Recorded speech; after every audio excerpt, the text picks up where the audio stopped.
안녕하십니까? 지난 한 주 동안도 우리를 잘 지켜주신 우리 하나님께 다시 한번 감사를 드립니다. 여러분, 우리는 예수님께서 곧 다시 오실 것을 말해주는 정말 임박한 세상의 징조들을 많이 보고 있습니다. 예수님의 재림을 위하여 특별한 그룹의 사람들을 하나님께서 준비하고 계신다는 것을 제가 믿습니다. 예수님께서 다시 세상에 오실 때에 이 지구상에 있는 모든 사람들에게 영향을 미칠 것입니다. 준비된 자는 그와 함께 승천할 것이고, 준비되지 아니한 자들은 그분의 영광에 의하여 소멸될 것입니다. 계시록 6장에 보면 예수님의 재림 때에 준비되지 않은 사람들의 모습을 보게 됩니다. 6장 15절과 16절은 이렇게 기록하고 있습니다. 땅의 임금들과 왕족들과 장군들과 부자들과 강한 자들과 각 종과 자주자가 굴과 산 바위 틈에 숨어 산과 바위에게 이르되 우리 위에 떨어져 보좌에 앉으신 이의 낯에서와 어린 양의 진노에서 우리를 가리우라. 그렇게 말하고 있습니다. 예수님이 오실 때에 준비되지 않은 사람들의 모습입니다. 그들은 정말 두려워합니다. 그들은 산으로 도망가고 차라리 바위가 그들 위에 떨어져 그들을 아주 박살내주는 것이 더 낫겠다고 할 정도로 두려워합니다. 예수님을 대면하는 것보다는 죽는 것이 편하다고 그렇게 생각하는 것입니다. 그 다음 17절에 아주 중요한 질문이 던져집니다. 그들의 진노의 큰 날이 이르렀으니 누가 능히 서리요 하더라. 여러분, 이 말씀은 여러분들과 또 저를 향한 아주 중요한 질문이기도 합니다. 그것은 그분이 재림하실 때에 누가 그날에 능히 살 수 있는가, 설 수 있는가 하는 것입니다. 그것에 대하여 그 다음에 바로 나오는 7장은 그 질문에 대한 해답을 던져주고 있습니다. 1절부터 보시겠습니다. 이 일 후에 내가 네 천사가 땅 네 모퉁이에 선 것을 보니 땅의 사방의 바람을 붙잡아 바람으로 하여금 땅에나 바다에나 각종 나무에 불지 못하게 하더라.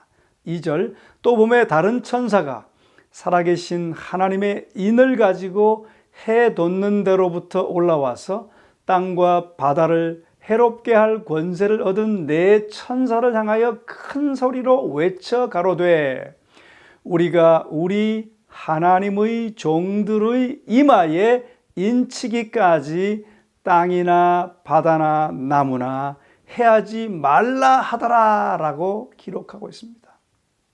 바로 인받은 자들만이 그날에 설 수 있다고 하는 것입니다. 이 천사가 인친 것과 연관된 것이 바로 계시록 18장에 묘사되고 있습니다. 18장 1절에 보면 이 일 후에 다른 천사가 하늘에서 내려오는 것을 보니 큰 권세를 가졌는데 그의 영광으로 땅이 환하여지더라 라고 기록하고 있습니다. 예수님 오시기 바로 전에 하나님의 영광이 이 땅을 가득 채우게 될 것입니다. 여러분, 하나님의 영광은 그분의 품성이지요. 그러면 이 말씀이 의미하는 바는 예수님께서 오시기 바로 전에 이 땅 위에 인침받은 한 그룹의 사람들이 있게 되는데 그들은 그분의 백성들인데 그분의 품성을 그대로 반영하는 사람들이라는 것입니다. 그분의 영광의 품성을 그대로 반사하는 그런 무리들입니다.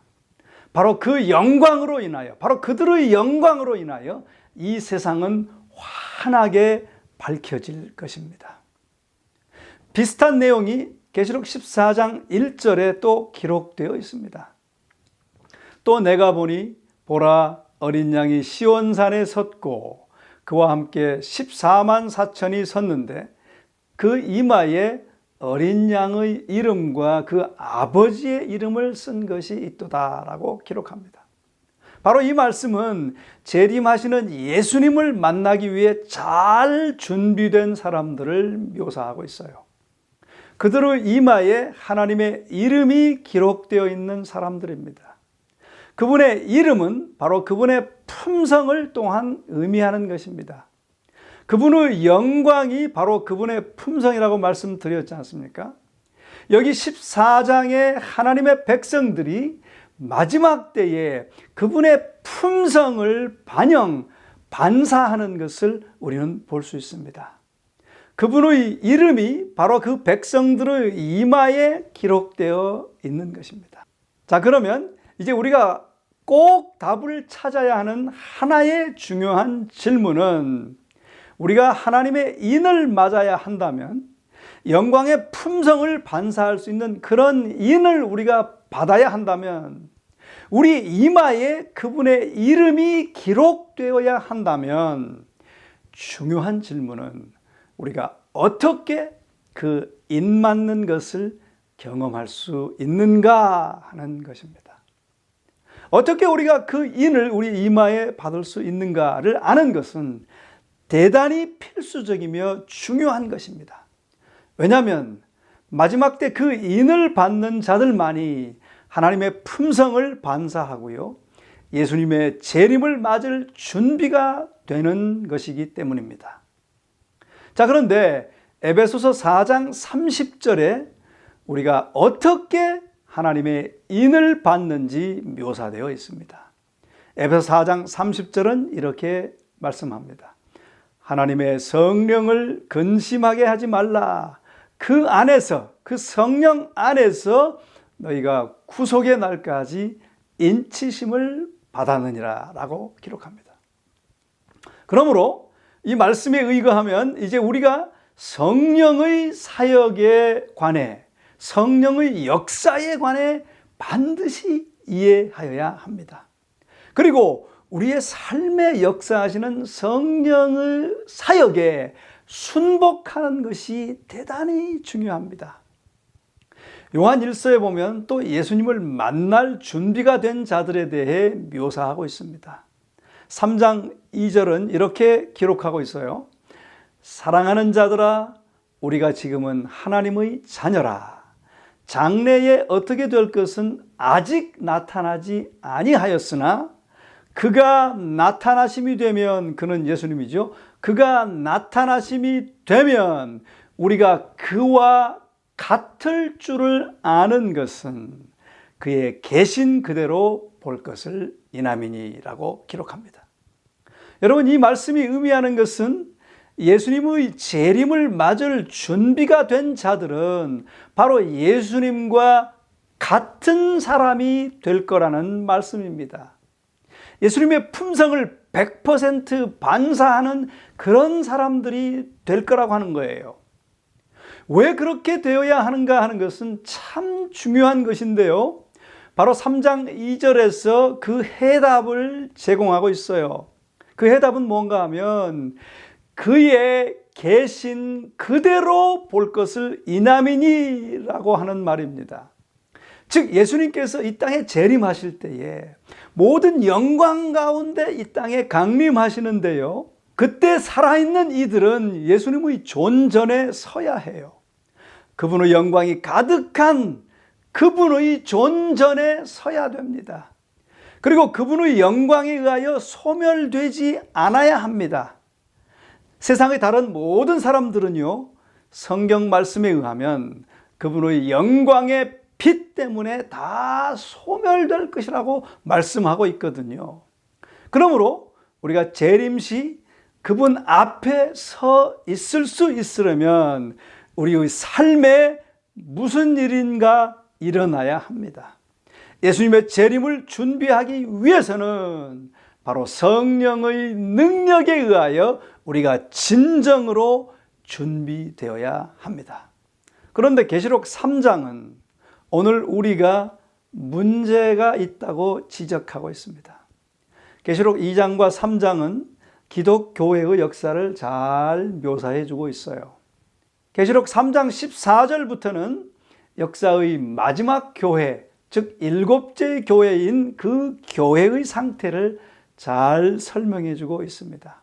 그 교회는 바로 라오디게아 교회라고 명명되는 교회입니다.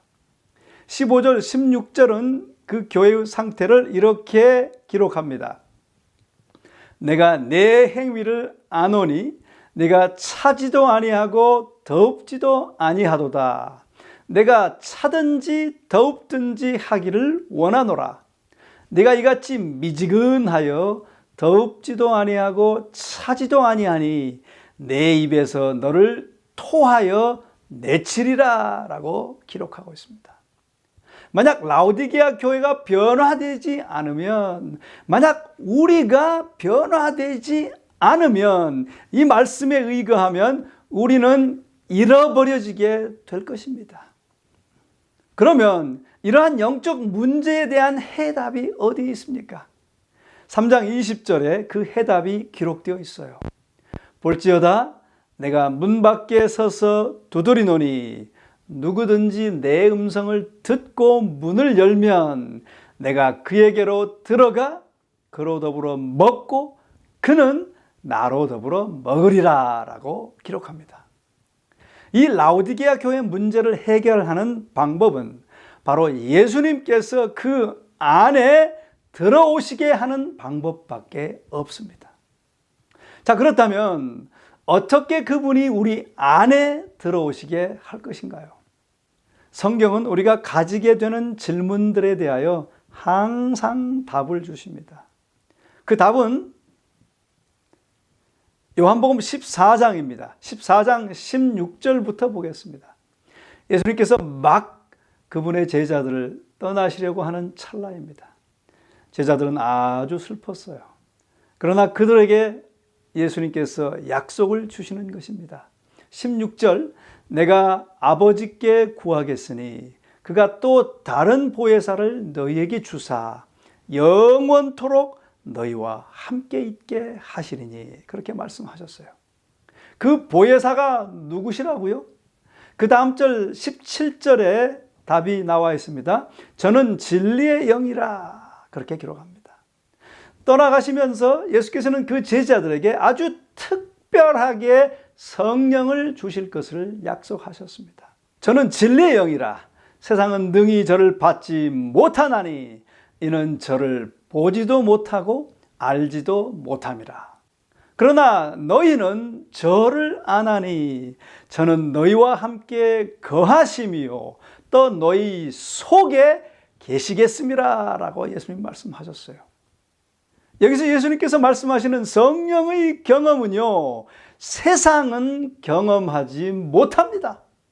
왜냐하면 말씀에 세상은 능히 저를 받지 못하나니 라고 예수님께서 말씀하셨기 때문입니다. 세상 모든 사람들에게 허락하신 성령의 경험이 따로 있긴 있습니다. 그것은 죄를 깨닫고 회심하는 그런 성령의 경험입니다. 그래서 사람들에게 거듭남을 경험하게 해줍니다. 그런 성령의 경험은 세상 모두에게 가능한 것입니다. 그러나 이 17절의 말씀하시는 성령의 체험은 세상 모두가 할 수 있는 것이 아니에요. 이 성령의 체험은 바로 그리스도를 이미 믿는 자들만이 체험할 수 있는 그런 것을 말하는 것입니다. 왜냐하면 17절의 마지막 부분에 그렇게 말씀하셨어요. 세상은 능히 저를 받지 못하지만 그러나 너희는 저를 아나니 저는 너희와 함께 거하심이요 또 너희 속에 계시겠음이라 라고 말씀하신 것입니다. 예수님께서 여기서 말씀하시는 바는 성령께서 지금 너희들과 함께 하시지만 또 다른 날이 올 거야. 그 날이 오면 성령께서 너희 속에 거하시게 된다는 것입니다. 그분이 너희 안에 충만히 임하게 되신다는 것입니다.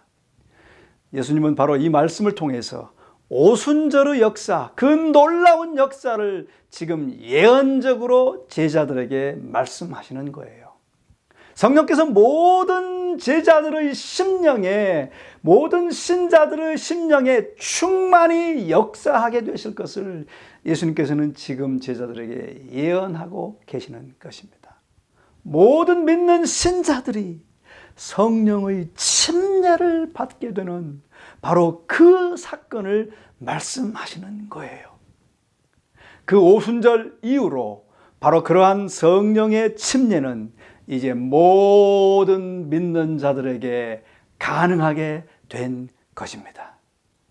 또 18절은 이렇게 기록하고 있습니다. 내가 너희를 고아와 같이 버려두지 아니하고 너희에게로 오리라. 그렇게 말씀하셨어요.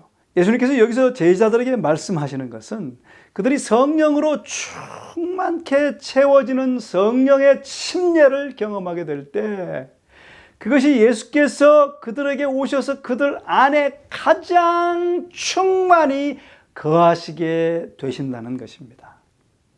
가장 중요한 것은 우리가 성령의 침례라고 말하는 것은 바로 예수님께서 우리 안에 충만히 거하시는 그것을 의미하는 것입니다.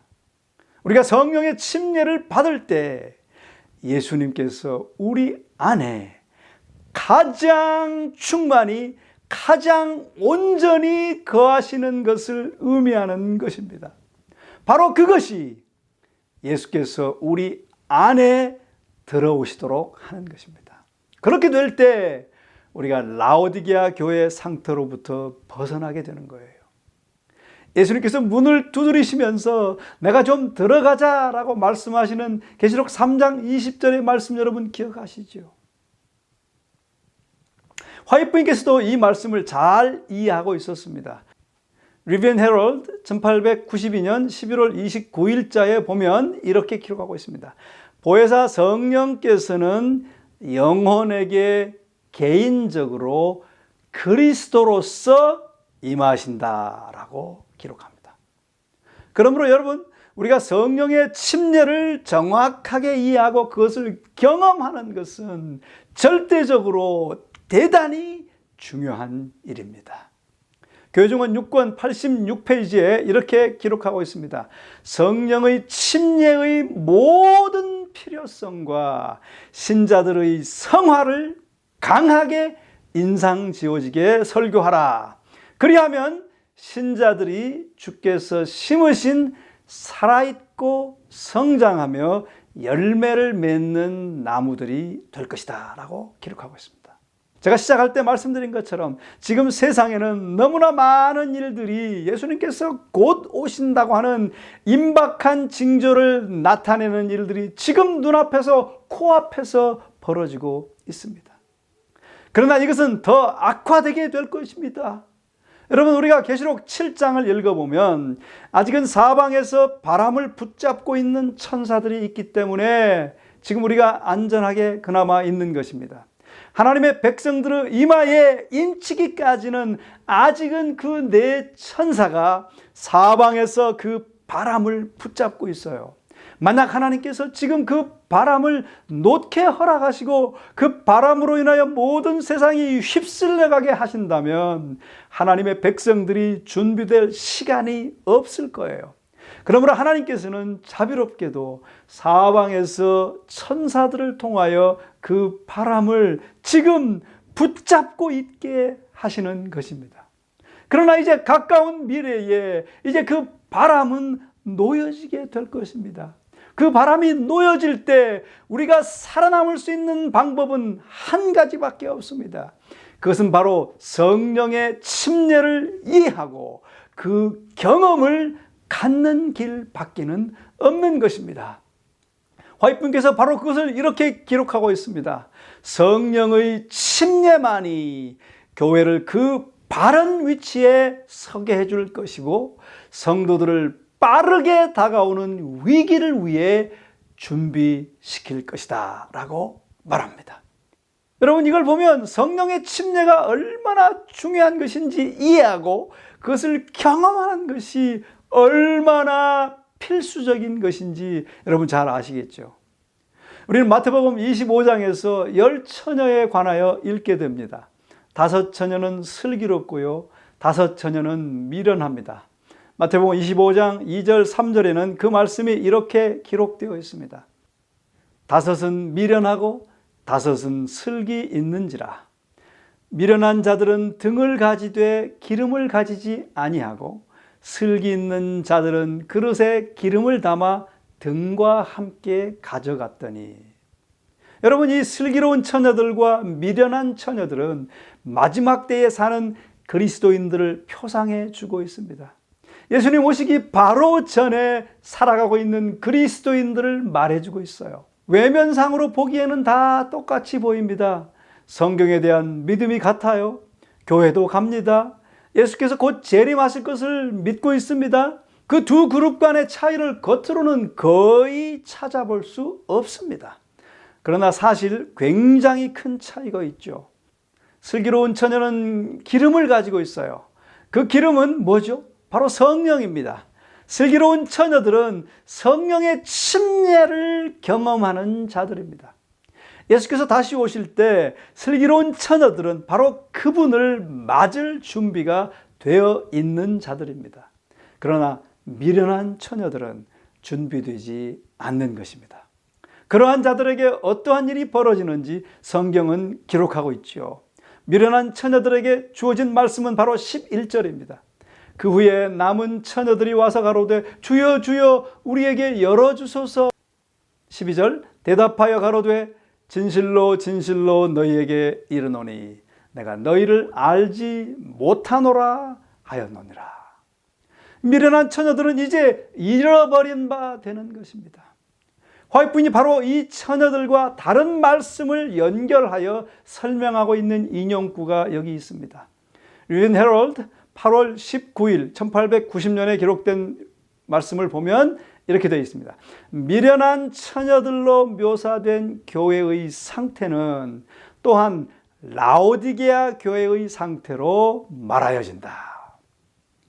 자, 여러분, 오늘날 이런 상황들이 지금 벌어지고 있습니다. 우리가 모두 라오디게아 교회 상태에 빠져 있는 것 같습니다. 하나님께서는 우리가 그 상태에 머물러 있기를 원치 않으십니다.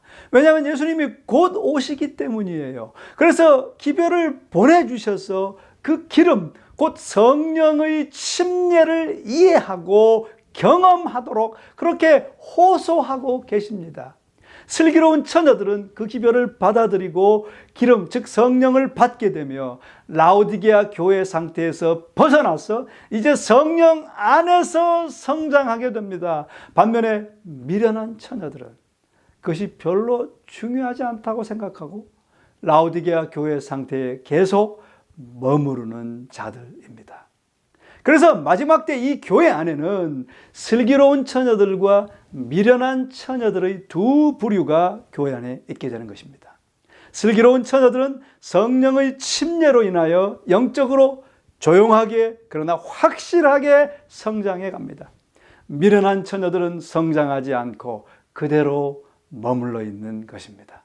여러분, 우리 모두가 그렇게 성장하지 않는 상태로 머물러 있지 않고 성령의 침례를 통해서 성장해 가는 그리스도인들이 되기를 간절히 소원합니다. 고린도후서 3장에서는 성령이 우리 생애에 무슨 일을 하시는지 잘 기록해 주고 있습니다. 고린도후서 3장 3절 너희는 우리로 말미암아 나타난 그리스도의 편지니 이는 먹으로 쓴 것이 아니요 오직 살아계신 하나님의 영으로 한 것이며 또 돌비에 쓴 것이 아니요 오직 육의 신비에 한 것이라 라고 기록합니다. 여러분, 성령의 충만함을 경험하는 슬기로운 처녀들은 성령께서 그들의 신비에 하나님의 율법을 기록하십니다. 그러므로 그들은 이제 아주 진정으로 진심으로 마음에서 우러나와서 하나님의 말씀을 따르게 됩니다. 미련한 처녀들은 마음으로부터 우러나는 그런 순종을 하지 않아요. 말씀에 그저 끌려가며 순종하긴 합니다. 그러나 그들은 지적으로 또는 해야 하기 때문에 순종을 하는 사람들이에요. 제가 예를 하나 드리겠습니다. 자, 제 아버지가 돌아가셨다고 가정합시다. 제가 목사님께 갑니다. 목사님, 제 아버지가 돌아가셨는데 제가 꼭 슬퍼해야 되나요? 친절하게 목사님은 네, 슬퍼해야 합니다. 왜냐하면 당신은 그분의 아들이고 그분이 아버님이시고 돌아가셨으니 슬퍼해야 되죠. 그래서 이제 제가 집에 가서 슬퍼하기를 시작합니다. 이게 정말 슬퍼하는 것입니까? 이것은 내가 해야 되기 때문에 슬퍼하는 것입니다. 정말 슬퍼하는 것은 그냥 마음으로부터 자연스럽게 우러나오는 것입니다. 우리 마음에서부터 시작되는 거예요. 그것이 바로 슬기로운 처녀와 미련한 처녀들의 순종의 다른 점입니다. 슬기로운 처녀들은 마음으로부터 순종합니다. 또 한 예를 말씀드리겠습니다. 여러분이 TV 프로그램 하나를 보고 있다고 가정합시다. 좋은 내용이에요. 아주 참 즐기고 있습니다. 그러나 좀 저속한 언어가 가끔 나와요. 간음에 관계된 것도 가끔 나오고 간혹 살인하는 장면도 나옵니다. 보고 있는 여러분이 생각합니다. 내가 그리스도인이니 저런 걸 보면 안 될 것 같은데. 그렇지만 전체 내용이 좋으니까 그 나쁜 부분은 신경 쓰지 말고 좋은 스토리, 좋은 내용을 받아들이자. 아니야, 안 봐야 될 것 같아. 어떨 때는 TV를 끄고요. 어떨 때는 그냥 봅니다. 그것은 미련한 처녀들의 순종과 같은 것입니다. 무엇을 행하는 이유가 해야 하기 때문에 하는 사람들이에요. 반면에 슬기로운 처녀들은 저속한 말을 들을 때 뭔가 간음에 관계된 것들이 묘사되고 살인하는 장면들이 보이고 이거 정말 싫은데 내면에서 그런 것에 대해 저항감을 느끼는 상태입니다. 그래서 그런 것에서 돌아서 버리는 것입니다. 그것이 바로 마음으로부터 우러나와서 하는 것입니다. 여러분, 슬기로운 자와 미련한 자들이 둘 다 순종하지만 내면적으로는 그렇게 큰 차이가 있는 것입니다. 사실 이러한 미련한 처녀들은 율법주의자들인 것입니다. 그들이 순종하는 것에 대해 다 인지하고 있습니다. 그리고 그들이 하나님을 어떻게 잘 순종했는지 일일이 말할 수 있습니다. 왜냐하면 그 기록을 다 보관하고 있거든요. 그런 사람들은 상대방의 기록들도 다 가지고 있습니다. 그래서 당신은 그거 이렇게 잘 순종하지 않았어 라고 이야기할 수 있을 정도입니다. 그것이 바로 율법주의인 것입니다. 그런 사람들은 하늘에 가지 못하게 될 것입니다. 그러나 슬기로운 자들은 자기가 한 순종을 기억 못합니다. 그냥 마음에서 우러나오는 상태에서 자연스럽게 숨쉬듯이 했기 때문에 그렇습니다. 여러분, 우리 모두가 성령의 침례로 율법이 우리 신비에 기록되어서 나도 모르게 자연스럽게 숨쉬듯이 순종하고 성장해가는 여러분들이 되시기를 간절히 바랍니다. 제가 이제 늦은 비와 이른 비 성령에 관하여 말씀을 드리고 말씀을 마치겠습니다. 성령의 침례는 이른 비에 관계된 것입니다. 그것은 늦은 비가 아니에요. 중동에는 두 종류의 비가 있습니다. 씨를 뿌리면 그 씨가 어느 정도까지 성숙히 잘 자라도록 하는 것은 바로 이른 비입니다. 그 후 늦은 비가 내려서 추수하기에 딱 알맞게 준비를 시킵니다. 성경은 그 근동의 두 가지 문자적 비의 종류를 바로 성령에 적용하여 잘 설명해 주고 있습니다. 지금은 하나님께서 이른 비를 내려주시면서 우리가 성령의 침례를 경험하도록 하십니다. 그 이른 비를 통하여 우리는 충분히 성장해야 합니다. 그런 사람들이 바로 슬기로운 처녀들인 것입니다. 이른 비 성령의 침례를 그들이 생애에 경험하면서 충만히 자라는 거예요. 그 이른 비 성령에 의해 예수님의 분량만큼 잘 성장하여서 준비되는 것입니다. 그러나 미련한 처녀들은 그렇게 성장하지 않지요. 이제 늦은 비가 내려질 때에 화이트부인은 바로 이렇게 그 상태를 묘사해 주고 있습니다. 우리가 그리스도인 미덕의 실증이 되는데 능동적으로 매일 진보하지 않는다면 우리는 늦은 배 때에 성령의 나타남을 결코 인식하지 못할 것이다. 늦은 비 성령이 우리 주위에 있는 모든 사람의 심령에 내릴는지 모르나 우리는 그것을 식별하지도 못하고 받지도 못할 것이다 라고 말하고 있습니다. 여러분, 하나님께서는 지금 메시지를 보내셔서 우리에게 이렇게 이른비를 받고 성령의 침례를 경험하라고 호소하고 계십니다. 그 메시지를 심각하게 받아들이는 자들은 성령의 침례를 받게 될 것이고 라오디게아 교회 상태로부터 벗어나게 되며 슬기로운 처녀들이 되고 이른비 성령의 침례를 통해 이제 충만하게 자라나게 될 것입니다. 미련한 자들은 자라나지 않습니다. 교회도 출석하고 교회 일도 많이 하지만 그대로 어리석은 상태입니다. 이제 늦은 비가 올 때에 이른 비를 통하여 잘 성장한 슬기로운 처녀들은 늦은 비를 통하여 이제 큰 유익을 얻게 되는 것입니다. 바로 그들이 이 지구상의 마지막 사건들을 위하여 준비된 그룹들이 될 것입니다. 그러나 반대로 미련한 처녀들은 늦은 비가 이 교회 안에 내려지기 시작할 때에 그들 주변 모두에게 쏟아져도 그들은 그것을 알아차릴 수가 없게 될 것입니다. 그리고 그들에게 그것은 전혀 유익이 되지 못합니다. 왜냐하면 이른 비를 통하여 그들은 성장하지 않았기 때문입니다. 그리고 마지막 위기가 닥쳐올 때 이 미련한 처녀들은 이제 그들의 믿음을 포기할 것입니다. 왜냐하면 그들이 하나님의 성령께서 그들의 마음 신비에 율법을 기록하기를 허락하지 않았기 때문입니다. 그래서 예수님께 신실하게 남아있기가 불가능하게 되는 것입니다. 여러분, 우리가 이 성령의 침례를 잘 이해하고 경험하여 마지막 사건들에 대비하고 재림을 진정으로 준비하는 백성이 되시기를 간절히 원합니다. 여러분, 오늘 제가 드린 말씀을 잘 이해하게 되시기를 간절히 바랍니다. 성령의 역사가 얼마나 중요한 것인지를 여러분 확신하게 되시기를 바랍니다. 그래서 우리의 마음을 굴복하여 성령께서 임하시고 충만히 임하시어 우리가 성령의 침례를 경험하고 하나님의 율법이 우리의 마음의 신비에 잘 기록되어서 자연스럽게 숨 쉬는 듯이 그분을 순종하고 그분을 따르며 그렇게 진보하고 성장해 감으로 말미암아 마지막 사건들에 대비하고 늦은 비 성령 받을 준비를 하시면서 진정으로 재림을 위하여 준비되는 여러분들이 되시기를 간절히 바랍니다.